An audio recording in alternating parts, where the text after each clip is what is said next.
será o livro que nós iremos fazer a poderosa leitura da palavra de Deus. Êxodo capítulo 5, versículo 1 em diante.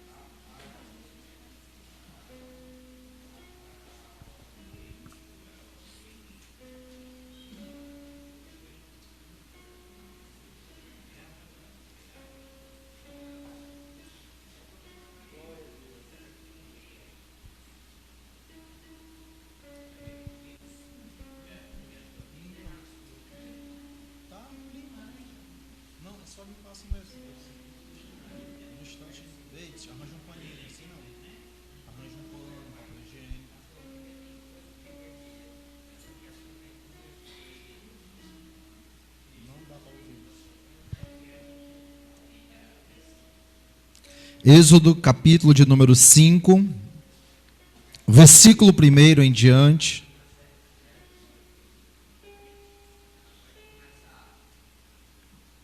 Diz assim a palavra de Deus: E depois foram Moisés e Arão e disseram a Faraó: Assim diz o Senhor Deus de Israel: Deixa ir o meu povo, para que me celebre uma festa no deserto. Mas Faraó respondeu: Quem é o Senhor, cuja voz eu ouvirei para deixar ir Israel? Não conheço o Senhor, nem tampouco deixarei ir Israel. E eles disseram: O Deus dos hebreus nos encontrou, portanto deixa-nos ir a caminho de 3 dias ao deserto, para que ofereçamos sacrifícios ao Senhor, e Ele não venha sobre nós com pestilência ou com espada. Então disse-lhes o rei do Egito: Moisés e Arão, por que fazeis parar o povo às suas obras? Ide a vossas cargas. E disse também Faraó: Eis que o povo da terra já é muito, e vós os fazeis abandonar as suas cargas. Versículo 6. Portanto deu ordem Faraó naquele mesmo dia aos exatores do povo e aos seus oficiais, dizendo: Daqui em diante não torneis a dar palha ao povo, para fazer tijolos, como fizeste ontem e anteontem. Vão eles mesmos e colham palha para si. E lhes imporeis a conta dos tijolos que fizeram ontem e anteontem. Nada diminuireis dela, porque eles estão ociosos, por isso clamam dizendo: Vamos e sacrifiquemos ao nosso Deus. Agrave-se o serviço sobre estes homens, para que se ocupem nele e não confiem em palavras mentirosas. Então saíram os exatores do povo e seus oficiais e falaram ao povo dizendo: Assim diz Faraó: Eu não vos darei palha. Ide vós mesmos e tomai-vos a palha de onde a achardes, porque nada se diminuirá de vosso serviço. Então o povo se espalhou por toda a terra do Egito, a colher restolho em lugar de palha. E os exatores os apertavam, dizendo: Acabai vossa obra, a tarefa de cada dia, como quando havia palha.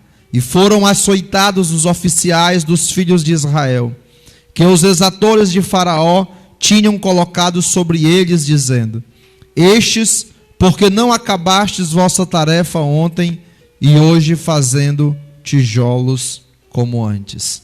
Obrigado, Senhor, por esta palavra belíssima, maravilhosa. Fala conosco, em nome de Jesus. Amém. Gabriel, vem aqui, liga essa caixa de som. Tem um botãozinho aí atrás. Aqui, ó. Tem um botãozinho atrás. Glória a Deus. Meus queridos, a paz e a graça do nosso Senhor e Salvador Jesus Cristo, como também aos nossos irmãos, os nossos ouvintes, os nossos telespectadores que nos assistem através das nossas transmissões.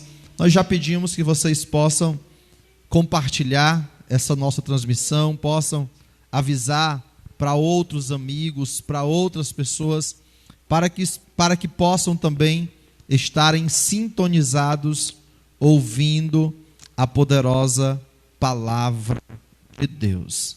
Eu quero nesta noite falar sobre o governo que teme a Deus e aquele que não teme.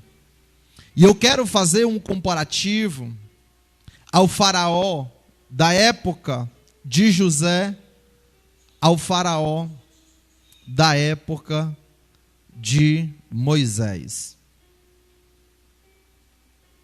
Se observarmos, querido, o contexto é muito parecido, mas o reinado é muito diferente. Escutem bem. É interessante relembrar um pouco da história do que aconteceu na época de José. O Egito, na época, uma grande potência mundial, um povo próspero, rico, farto, de muitas riquezas, de muitas joias, de muito ouro, de muitas pedras preciosas. Escuta bem. E tudo ia bem. Até que um certo dia, o faraó da época teve 2 sonhos. E buscou os seus magos, os seus intérpretes, os seus sacerdotes, aqueles que o assessoravam, para que pudessem interpretar aquele sonho que Faraó tinha sonhado. Mas é interessante relembrar que nenhum destes adivinhos, destes magos, conseguiam dar o discernimento que acalmasse o coração de Faraó. Todos eles tinham uma versão, tinham uma história, mas Faraó não conseguia ter paz no seu coração. Ele não conseguia se convencer que aquela era a interpretação correta, verdadeira dos seus sonhos. Por quê? Porque ele tinha compreendido que aquilo não era um sonho comum. Mas mesmo ele sem saber que aquilo era uma revelação que Deus estava dando a ele, era um aviso que Deus estava dando a ele, ele conseguia discernir que aqueles que o assessoravam não estavam conseguindo lhe trazer a interpretação correta. Eles não estavam conseguindo dizer para Faraó o que realmente aquele sonho significava. E ele ficou muito perturbado, ficou muito atribulado, ficou muito aflito. Por quê? Porque o sonho, de certo modo, era um pouco tenebroso. E aí, queridos, o copeiro do rei lembra-se de José, o homem que lá na prisão tinha interpretado o sonho dele e do padeiro. É interessante que José não significava nada para aqueles egípcios. Era um hebreu, escravo, que até onde constava, tinha pisado na bola, porque era acusado de ter tentado pegar à força a mulher de Potifar, um funcionário de confiança de Faraó. Mas a forma que Deus trabalha, quando Deus quer fazer as coisas, fez com que Faraó passasse por cima disso. Em outras palavras, se fôssemos falar de reputação, José não era para estar ali, porque à vista dos homens, a sua reputação não era boa, por aquele fato que tinha acontecido. Mas como Deus estava inserido naquele acontecimento, e de tudo Deus se utiliza, transformando até o mal em bem, Faraó ignora aquele fato e manda buscar José. E é orientado da forma que deveria se portar diante daquele governante, diante daquele homem que tinha muito poder, que tinha muita autoridade e que tinha muitas riquezas em suas mãos. Escuta bem. É interessante, queridos, que quando José chega diante de Faraó, ele não se prostra. Mesmo ali, colocando sua vida em risco. Mesmo ali, queridos, tendo a consequência a morte. Mas José, ainda assim, não vende os seus valores. Ainda assim, José, ele não se prostra diante de um ser humano, de um homem de carne e osso igual a ele. Mas José, ele obedece a Deus. E ele não se ajoelha. E ele não se prostra. É interessante que aquele momento foi um momento de tensão. Foi um momento de medo, de temor. Porque muitos achavam que Faraó poderia mandar matá-lo naquele momento. Mas ao contrário do que as pessoas acham ou achavam, Faraó já começa a enxergar uma virtude em José. Porque Faraó enxerga e percebe que José era fiel, que José era verdadeiro. Faraó percebe que José não iria dar uma interpretação para agradar Faraó.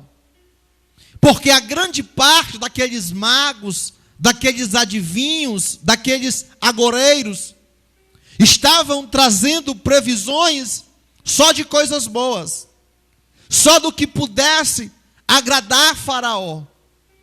E o que Faraó percebeu era que José não era babão, não era puxa-saco, que ele não estava ali para agradar Faraó, mas que ele iria ter o compromisso de dizer a verdade, somente a verdade. E a verdade, queridos, é um princípio que nós cristãos devemos seguir, devemos pautar em nossas vidas. Está saindo som, será? Está um pouco longe ali o cabo. Testou?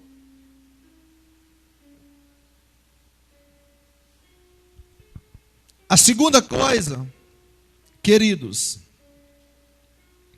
que aconteceu naquele lugar, foi que Faraó perguntou a José: me disseram que você interpreta qualquer sonhos. É interessante como muitos seres humanos que buscam puxar para si a honra, a glória, o louvor, para dizer que é eles que fazem, que é eles que podem, que é eles que têm sabedoria, e atribuem a si mesmo o pouco que fazem. José não agiu desta maneira. José não tentou se vangloriar com um dom que não era dele. José não buscou impressionar Faraó e aquela quantidade de pessoas que estavam diante da presença do rei. Quando o Faraó pergunta se era ele ou se ele tinha capacidade de interpretar os sonhos, a resposta dele foi: não, meu senhor, eu não tenho como interpretar os seus sonhos, porque a interpretação vem de Deus. É o próprio Deus que pode dar a interpretação. E se Deus não der, eu nada poderei fazer. Aquele momento, queridos, talvez deixou Faraó um pouco mais temeroso. Por quê? Porque ele iria depender de um Deus que ele não conhecia, que ele nunca tinha ouvido falar e que ele não seguia. Apesar dos egípcios serem politeístas, ou seja, uma religião que adora vários deuses, vários deuses. O Deus de Israel não estava inserido naquele rol de deuses que aquele povo adorava. Mas mais uma vez, Faraó começou a conhecer o caráter de José. Porque Faraó percebeu que se José fosse aproveitador, ele tinha dito: é para já, meu rei, é para já, meu Faraó, diga-me o sonho, que eu interpretarei, que eu lhe direi, se é uma revelação, se é uma mensagem, se é um aviso, o que quer que seja, eu te direi. Mas José não agiu desta maneira, porque José temia a Deus. Apesar de já ter passado por um processo doloroso, pois, trazendo a recordação dos irmãos, José já tinha ido parar naquela cova. José já tinha sido vendido como escravo pelos seus próprios irmãos. José, ao chegar na casa do seu senhor, chamado Potifar, fez toda a sua casa prosperar. Sabe qual foi o pagamento que José recebeu? Foi ser caluniado. Foi ser preso por um crime que ele não tinha cometido. Ao chegar na prisão, José revoluciona aquele lugar. Ocorre uma grande transformação naquelas celas, naquele presídio. E aí, queridos, José ali interpreta o sonho do padeiro, do copeiro, pede para que eles se lembrassem dele, o copeiro principalmente, que quando fosse restituído ao seu cargo, pudesse interceder por José, que era inocente. E o tempo passou, e aquele homem não tinha ainda mencionado acerca de José, mas o dia chegou. E o que eu acho lindo na atitude de José é que José não é ansioso, é que José não é apressado. O que eu acho lindo em José é que ele tem paciência, é que ele tem calma, é que ele tem uma confiança 100% em Deus, é que ele sabia que em todos os momentos o Senhor estava com ele.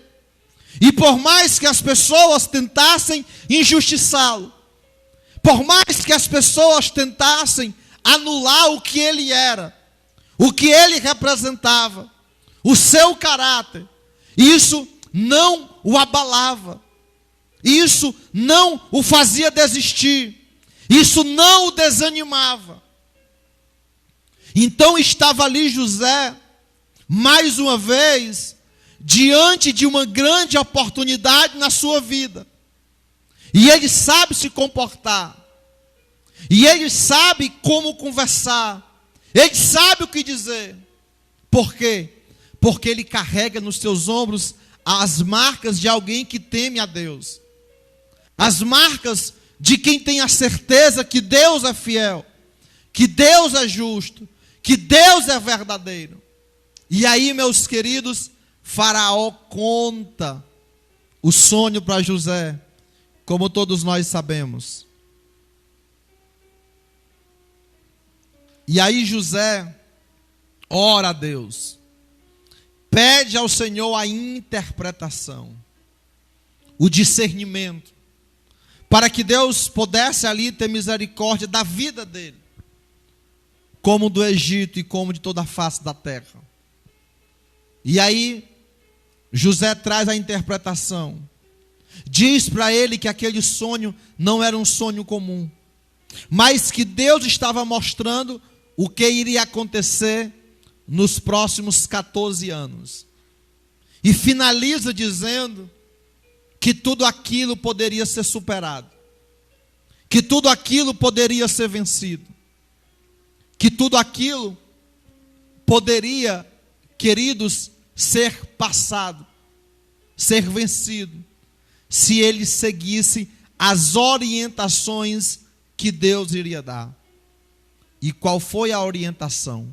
Buscar um homem sábio para que pudesse administrar as riquezas do Egito nos 7 anos de fartura, para poder enfrentar os 7 anos de escassez e de seca. Escuta bem, mais uma vez, José não foi pretensioso.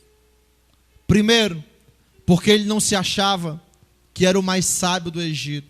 Segundo, porque ele tinha a fidelidade de transmitir a verdadeira mensagem que Deus estava trazendo. Porque a mensagem que Deus tinha mandado ele trazer não era: Faraó, me imposte como governador, me coloque como administrador, que tudo vai dar certo. Talvez o seu interior tenha pedido para que ele pudesse se oferecer, para que ele pudesse dizer que ele foi usado por Deus, que ele tinha o dom de Deus. Mas ele não cai nessa armadilha, ele não cai nessa tentação. Por quê? Porque ele era fiel, porque ele temia a Deus. Então, ele trouxe a mensagem verdadeira, ele trouxe a mensagem na sua integralidade, sem tirar e nem pôr uma vírgula, nem um ponto e nenhuma letra. É interessante, queridos, como Deus age, como Deus faz. Faraó não precisou reunir o seu conselho, os seus liderados. Faraó não precisou consultar ninguém. Faraó não precisou de muito tempo para tomar sua decisão. E rapidamente, Faraó diz: não há homem neste Egito que tenha sabedoria e que tenha o discernimento de Deus como você. A partir de agora, neste Egito, abaixo de mim estará você. Escuta bem. Queridos, aquele homem, aquele faraó era um ímpio. Era um homem que não conhecia a Deus, mas foi um homem que temeu a Deus. Foi um homem que, mesmo sem adorar a Deus, foi um homem que era politeísta, que adorava várias divindades de barro, de pedra, de pinturas. Mas aquele homem soube reconhecer que em José havia a força e o poder de Deus. E Faraó se curva a Deus, porque respeita, porque reconhece que Deus era poderoso, que apesar de não ter uma estátua, de não ter uma escultura, de não ter uma pintura, mas que aquele Deus era vivo e verdadeiro, e as suas obras eram visíveis. Escuta bem. E aquele homem, queridos, governou de acordo com o que José dizia. O que José fazia estava aprovado. E Faraó viu o seu reino prosperar. Só que a Bíblia diz que quando veio outro Faraó, este não conheceu a José. Em que sentido? Ou seja, não acatou mais. Que este outro Faraó não teve o mesmo temor que o anterior. E os anos foram se passando. E o povo de Israel, que estava no Egito, e os seus descendentes, foram não mais tidos como visitantes, como o Faraó tinha recebido o pai de José e os seus irmãos e a sua família. Mas aquelas pessoas passaram a ser escravas no Egito. Até que chegamos aqui, nos dias de Moisés. dias em que este povo era escravizado, dias em que este povo era humilhado, era massacrado, dias em que este povo vivia uma grande agonia. Escuta bem, mas também isso aqui não foi à toa, porque o fruto da escravidão foi a desobediência. Porque este povo também, escutem, passou a servir os deuses egípcios. Passaram a se casar com as mulheres egípcias, com os homens egípcios. Estes israelitas se corromperam, largaram o Deus verdadeiro. Escutem bem. A consequência disso foi mais sofrimento. A consequência disso foi a mortandade de muitas crianças. E tanta coisa mais. Escuta.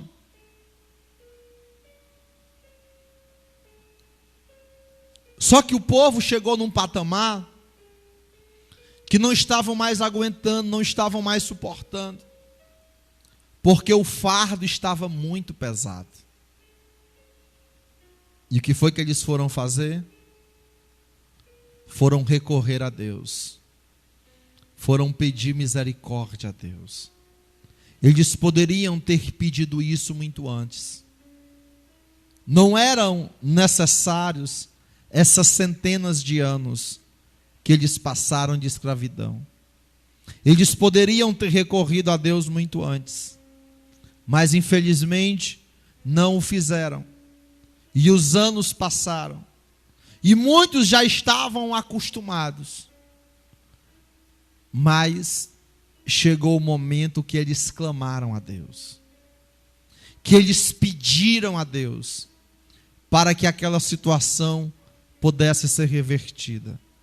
Eles se lembraram das promessas que Deus tinha feito aos seus antepassados, Abraão, Isaque, Jacó e o próprio José. E aí, queridos, diz a Bíblia, nos capítulos anteriores, que nós já pregamos esses dias, que Deus ouviu aquele clamor. E que Deus escolheu Moisés e o seu irmão Arão para poderem iniciar o processo de libertação daquele povo. Escuta bem. E uma das primeiras atitudes que eles tiveram está aqui no capítulo 5, onde narra, onde conta que Moisés e Arão foram falar com Faraó, pedindo inicialmente não para libertar o povo, mas para que eles fossem durante 3 dias, a caminho de 3 dias, ao deserto, celebrar uma festa a Deus.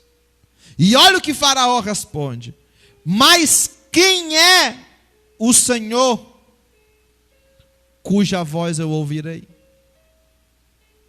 E aqui, queridos, se diferencia o governo que tem temor a Deus e o governo que não tem.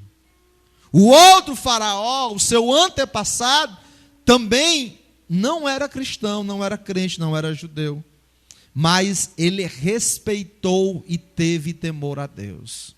Escutem bem, este outro Faraó também era politeísta, mas ele não respeitou e nem temeu a voz de Deus.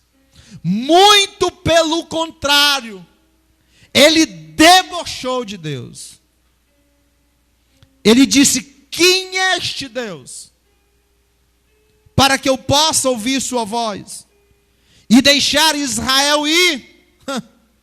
Eu não conheço ele, e tampouco não deixarei Israel ir, e pronto. Escuta bem, queridos. Escutem bem. Israel estava sofrendo pela desobediência, porque tinham abandonado a Deus, porque tinham abandonado os seus costumes, o seu cerimonial, porque tinham se corrompido. Escutem bem. Mas nós conhecemos outra história na Bíblia de pessoas que escolheram o seu governante e também sofreu que só. Escutem bem. Este povo aqui, eles não tiveram culpa deste governante, porque não foi eles que elegeram. Hoje, em 2020, nós vivemos uma democracia, onde nós temos a capacidade de escolher os nossos governantes. Mas, infelizmente, nós não temos tido a capacidade de escolher bem os nossos governantes. E é por isso, eu vou aqui falar de Brasil, e do Ceará e de Fortaleza, é por isso que nós perecemos tanto. É por isso que nós sofremos tanto. Por quê? Porque escolhemos governantes, colocamos governantes no poder que não temem a Deus. E o governante, independente da sua religião, que não teme a Deus, ele vai fazer como o faraó do Egito fez. Ele vai fazer o povo de Deus sofrer. Ele vai fazer o povo perecer. Porque este faraó aqui, ele impediu que este povo pudesse cultuar a Deus. E não foi o que vimos agora há poucos meses aqui em Fortaleza. E em muitas regiões do Brasil, onde fomos impedidos de cultuar a Deus, onde as igrejas foram fechadas, onde foi decretado que as igrejas não são essenciais. A igreja que muitas vezes não depende financeiramente do governo, não recebe verba pública. A igreja que se mantém pelos nossos dízimos, pelas nossas ofertas, pelas nossas contribuições, pelo nosso trabalho voluntário, ainda assim, ela foi impedida de fazer a obra social, de cuidar dos mais carentes, de trazer o socorro a quem tanto precisa. Especificamente aqui em Fortaleza, domingo que vem, nós vamos passar pelo segundo turno das eleições, onde teremos a oportunidade. Ambos são ímpios, mas tem um que teme a Deus e tem outro que não teme. Tem outro que vai dar a mesma resposta deste faraó. Quem é Deus? Quando se fala acerca de aborto, quando se fala acerca de liberação de uso de drogas, quando se fala-se de ideologia de gênero, e tantas outras matérias, e tantas outras coisas, e nós teremos a oportunidade de escolher, de decidir. Queridos, tem muita gente que é Maria vai com as outras, que toma as suas decisões baseado na maioria. Eu vou aqui nesse candidato, porque a maioria está nele. Mas nós temos que observar bem, queridos, a ideologia do candidato, a ideologia do partido. Nós temos atualmente hoje mais de 30 partidos. Cada um tem os seus ideais. E a gente precisa conhecer. Por quê, pastor? Porque o candidato nem sempre tem autonomia. Ele tem que governar de acordo com as ideologias do seu partido e das alianças que ele faz. Então, este povo aqui do Egito, eles estavam sofrendo, mas eles não tinham culpa diretamente no governo deste faraó. Por quê? Porque não foram eles que escolheram. Aquilo foi imputado a eles. Ao contrário de nós, que temos a decisão em nossas mãos, que temos a possibilidade de escolher e de decidir. Agora, eu vou trazer um governante que o povo escolheu, que foi Saul. O povo estava sendo governado muito bem, obrigado, pelo profeta Samuel. Tudo ia bem, uma bênção, uma maravilha. Até que o povo se rebela contra Samuel. Até que o povo cansa do seu reinado. Por quê? Porque era justo. Querido, o governante nesta nação, que for governar com autoridade, com verdade, com sinceridade, ele vai ter muita oposição. Porque, infelizmente, parece que as pessoas preferem os corruptos, os ladrões, os desviadores do dinheiro público.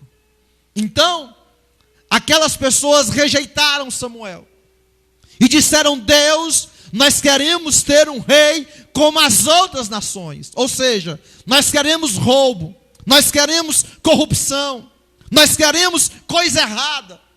E Deus disse: tá bom, eu não queria dar, mas já que vocês querem, eu vou dar Saul para vocês, já que vocês estão pedindo. E todos sabem o desfecho da história, que foi uma negação, que foi algo terrível para Israel. E aí o que foi que Deus fez? Eu vou acabar com o sofrimento de vocês. Eu vou botar um governante segundo o meu coração.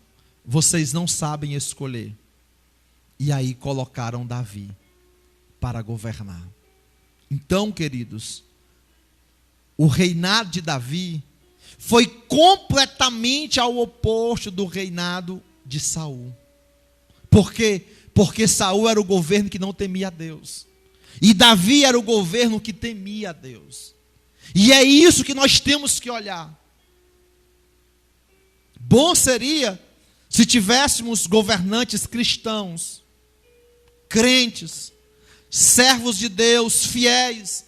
Mas já que não temos, que pelo menos nós saibamos escolher os governantes que temem a Deus.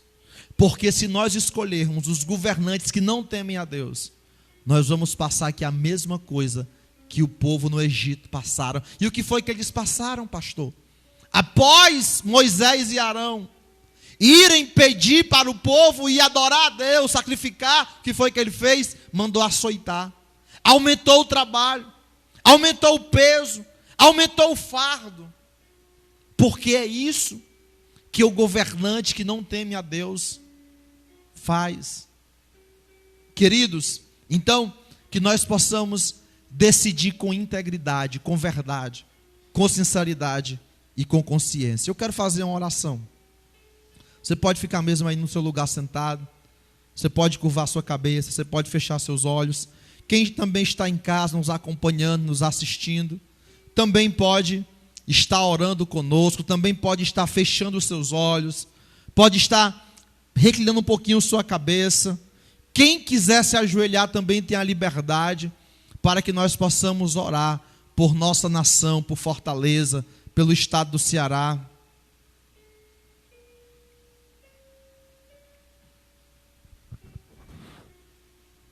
Deus grande e poderoso, nós estamos, Senhor, às vésperas, estamos bem próximos de fazermos, Senhor, a escolha do governante da nossa cidade. Assim como outras cidades do Brasil também farão suas escolhas. Muita coisa está em jogo, Senhor. Muita coisa pode vir à tona de acordo com as nossas decisões. É por isso que eu já te oro a partir de agora, Senhor. Que o Senhor coloque, que o Senhor abra a nossa mente. Que o Senhor coloque consciência na nossa cabeça e no nosso coração, para que nós possamos, meu Deus, eleger governantes que no mínimo te temam, Senhor, que no mínimo te conheçam, e que no mínimo, Senhor, eles não governem para prejudicar a tua igreja, para prejudicar o evangelho, para prejudicar, Senhor, as vidas. Nós sabemos que há influências malignas muito grandes, cegando as pessoas, Senhor, até crentes, até evangélicos, que defendem, Senhor, políticos corruptos, envolvidos, meu Deus, em roubos, em desvios, envolvidos na doutrinação das crianças, envolvidos em tanta coisa errada, Senhor, calando a boca da igreja, ameaçando prender padres e pastores, ameaçando tanta coisa, Senhor. Mas é interessante como muita gente se converte, mas não abre os olhos das suas decisões políticas, não consegue enxergar quem tanto busca prejudicar o teu reino. Então eu te peço, abre o nosso discernimento, abre a nossa mente, Senhor, para que nós não venhamos amargar as nossas decisões, as nossas escolhas, para que nós não venhamos colher frutos terríveis do nosso voto, porque serão 4 anos, Senhor, mas que poderão estragar toda uma vida, toda uma trajetória. Eu já te entrego em tuas mãos todos aqueles que foram eleitos, prefeitos, vereadores, alguns já com as suas mentes malignas, de fazerem o mal, de roubar, de desviar. E eu já te peço, repreende, Senhor, todo este pensamento. Coloca temor nestas pessoas. E eu te oro, Senhor, por domingo, pela decisão que iremos tomar, nos 4 cantos deste país, que possamos ter sabedoria, que possamos ter discernimento, que possamos, meu Deus, não votar pela emoção, mas votar pelo justo, que tenhamos pelo menos coragem de te orar e te perguntar, em quem eu voto, Senhor, que na verdade nem precisa, é só olhar a bandeira que cada um defende, é só olhar a forma política que cada um se comporta, que nós teremos ali a nossa decisão. Meu Deus, cuida deste país, cuida do Brasil, cuida do estado do Ceará, cuida de Fortaleza. Então, meu Deus, já te pedimos um bom inverno para o ano que vem, um ano de fartura, de muita colheita, de muitos grãos, com muita água enchendo, Senhor, os rios, os açudes, as lagoas, os reservatórios, dando muito peixe, Senhor. Meu Deus do céu, que nada venha a faltar, que nada, Senhor, nós venhamos a ser privados, mas que o Senhor possa nos dar muita fartura, nos dar muita abundância, nos dar muita riqueza. Trabalha nos corações que não te conhecem ainda como Salvador. Trabalha naquelas vidas, Senhor, que estão presas ao mal, ao pecado, ao mundo, para que elas possam terem conhecimento de Ti e para que elas possam se converter. É isso, Senhor, o que nós te pedimos, no nome santo de Jesus. E queremos mais uma vez pedir que você possa compartilhar essa transmissão, que você possa enviar para outras pessoas o link, para que elas possam serem ricamente abençoadas em nome de Jesus. Então, que Deus abençoe. Quinta-feira estaremos novamente transmitindo a poderosa palavra de Deus.